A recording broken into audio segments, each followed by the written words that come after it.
The Colorado Avalanche have just made themselves unstoppable with the recent acquisitions that GM Chris McFarland has just done. He has been cooking all year long, and he's not slowing down now.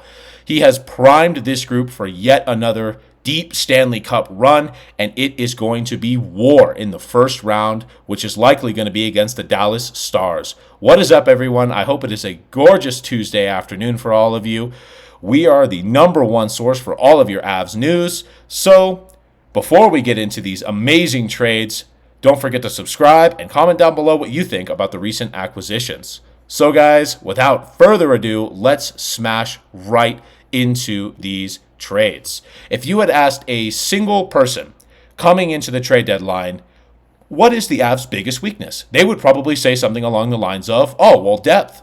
Easily. They have a lot of good forwards. Nathan MacKinnon, Cale Makar, Martin Necas, Devon Taves, Valeri Nichushkin, but they just don't really have anything outside of that top six. And the 2C isn't good enough. Well, guess what? Chris McFarland has answered the call and has brought in legendary veteran center Brock Nelson.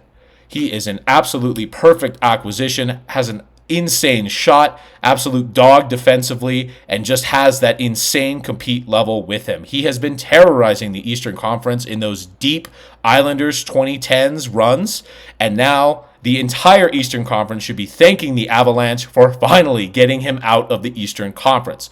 But getting into some of the return for the Islanders, not only did they get the Avs' best offensive prospect in Callum Ritchie, who is now being shipped out to the Islanders, they also get a conditional first-round pick and a conditional third-round pick.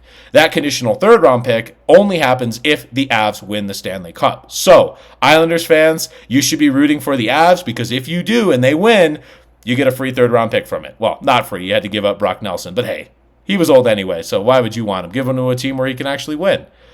So, that is the first insane trade that's going to hugely push the needle for that second line right next to Valeri Nichushkin and then maybe an Arturi Lehkonen or a Jonathan Drouin. But the more sneaky trade that people don't really appreciate that much is getting Charlie Coyle. Yes, that Charlie Coyle, the big, bad 6'3" beast of a man from the Boston Bruins for Casey Mittelstadt. Now, Casey Mittelstadt is a great player. And honestly, if you had asked me, that doesn't make sense. Isn't Casey Mittelstadt have higher upside than Charlie Coyle? Yeah, I would say you're correct. However, in this role that Casey Mittelstadt is being asked to play, which is no longer a 2C second-line center role, honestly, as a third-line center, I want someone who's big. I want someone who's physical. I want someone who's good defensively. And unfortunately, that's just not what Casey Mittelstadt is. Casey Mittelstadt was supposed to be the second-line center for this team, and he just wasn't performing to expectations. Hopefully, he can go to Boston and start reviving his career. But in the meantime, the Avs are in win-now mode. So it was time to bring in some meat in Charlie Coyle. And they also send to the Bruins William Zellers, who was a former third-round pick of last year, who's a very intriguing offensive prospect, has a long way to go before he hits the NHL, and the Avs just don't have that time to wait.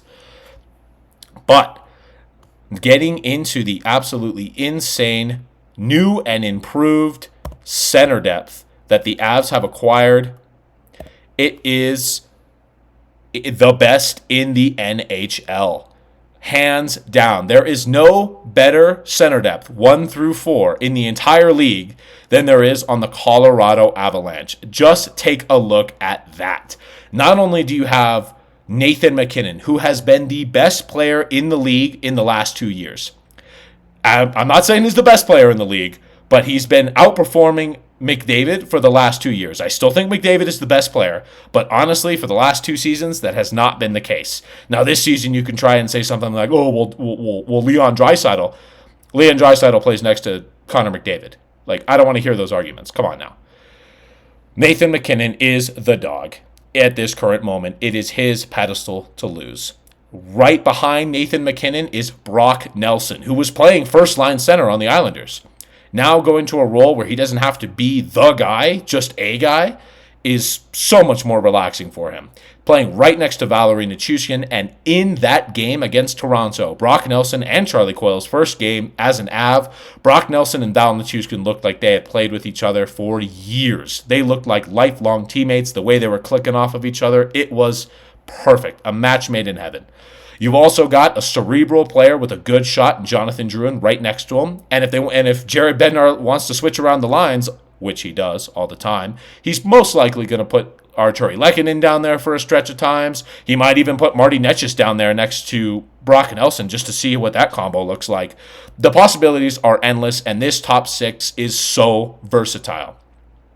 Going right on down to that third line, we have the man, the myth, the legend, Charlie Coyle, right next to Ross Colton, or Ross Golton, like we like to call him here in Colorado. It is an already insane pairing. You see it flying. It combined for 3 assists in that first game against Toronto. Charlie Coyle with a wicked feed to Jonathan Drouin, already paying dividends. Ross Colton looks like a new man. He's flying out there. He looks invigorating. He's had more assists in these last 5 games that he's played than he has basically in the rest of the whole season. So he's getting those assist numbers up, and he's always scoring at a steady rate. Yoel Kiviranta, career high amount in goals. I think he has 14 at this point. So he's already finding his game. He's finding his good offense, and he's no slouch defensively either. So that third line is already a good, meaty line to throw out there. Moving right on down to that fourth line, no slouch whatsoever. We got Jack Drury. Now, Jack Drury can honestly be the 3C of this team, although Charlie Coyle is just bigger and older and more experienced. No offense to Jack Drury, but Jack Drury is a very smart player. He's got great leadership experience. He's been lettered multiple times on previous teams. He's very young, too, at 24, so an amazing contract for the Avs to have on their books, and he's a wizard on the face-off dot. Now, to be quite honest with you, Miles Wood and Jimmy Vesey, probably not actually going to be in the final lineup. That's just a pencil in. Logan O'Connor is most likely always going to be in over Miles Wood, especially if you know Jared Bednar and how much he likes to play favorites with some of his players. Miles Wood is not getting a lot of time in the playoffs, unfortunately. Jimmy Vesey, good. Plays a hard game. Be interesting to see him in some games. I think he's going to definitely share the job with another forward who was scratched from this lineup in Parker Kelly, who's also quite a dog, has an absolute motor, never stops playing, never gives up. Love them both. So really, either Jimmy Vesey or Parker Kelly, you're looking good. But this answers the question of one of the biggest problems that the Avalanche had that going into the trade deadline, which is not enough depth. It was the largest weakness, and they've solved it. Now they are an incredibly deep team, especially center-wise.